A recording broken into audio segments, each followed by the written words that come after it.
ଦେଖନ୍ତୁ ସେମାନଙ୍କର ଏଭଳିଆ ଏକ ଘଟଣା ଯେତେବେଳେ ଘଟିଲା ତାପରେ ତୁରନ୍ତ ଜିଲ୍ଲା ପ୍ରଶାସନ ବି ଯେଉଁ ତ୍ୱରିତ ପଦକ୍ଷେପ ନେବା କଥା ସେମାନଙ୍କୁ ଏଠିକି ହସ୍ପିଟାଲ ସିଫ୍ଟ କରିବାଠୁ ଆରମ୍ଭ କରି ଯାହା ଯାହା ଦାୟିତ୍ୱ ନେବା କଥା ନେଇଛନ୍ତି ଏବଂ ପ୍ରାୟତଃ ବାହାରେ ଯେଉଁ ପେସେଣ୍ଟ ମାନେ ଅଛନ୍ତି ସମସ୍ତେ ସୁସ୍ଥ ହେବା ଆରମ୍ଭ କରିଛନ୍ତି ଏବଂ ଆଇସିୟୁରେ ବି ଯେଉଁମାନେ ଅଛନ୍ତି ତାଙ୍କ ଭିତରୁ ଜଣେ ଦୁଇ ଜଣଙ୍କୁ ଛାଡ଼ିକି ପ୍ରାୟତଃ ସମସ୍ତଙ୍କର ଅବସ୍ଥା ବି ବହୁତ ଷ୍ଟେବଲ୍ ଅଛି। ସେମାନେ ପ୍ରିକସନ୍ ଦୃଷ୍ଟିକୋଣରୁ ତାଙ୍କୁ ଆଇସିୟୁକୁ ନିଆଯାଇଛି।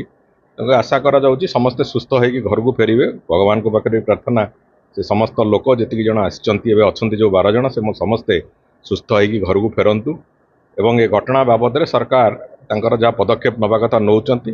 କଠୋରରୁ କଠୋର ପଦକ୍ଷେପ ଏ ଦିଗରେ ନିଆଯିବ।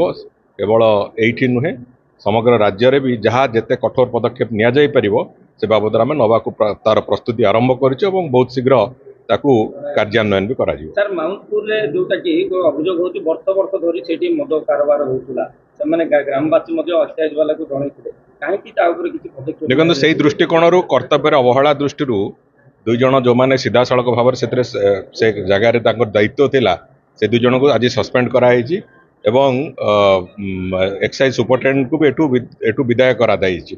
ତେଣୁକରି ଦ୍ୱିତୀୟ କଥା ହେଉଛି ଆ ପରେ ବି ଆରଡିସି ଏନକ୍ୱାରି ଆଜି ସନ୍ଧ୍ୟା କିମ୍ବା କାଲି ସକାଳ ସୁଦ୍ଧା ପ୍ରାୟ ନୋଟିଫାଇ ହେବ।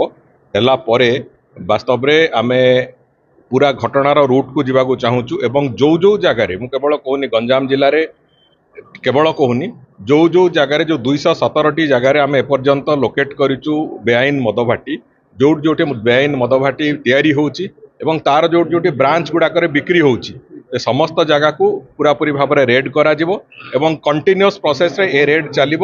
ଆଗାମୀ ଦିନରେ ବେଆଇନ ମଦ ବିକ୍ରି ସମ୍ପୂର୍ଣ୍ଣ ରୂପେ କେମିତି ବନ୍ଦ କରାଯିବ ତା ପାଇଁ ବିଭାଗ ପୁରାପୁରି ଭାବରେ ପଦକ୍ଷେପ ନେଉଛି।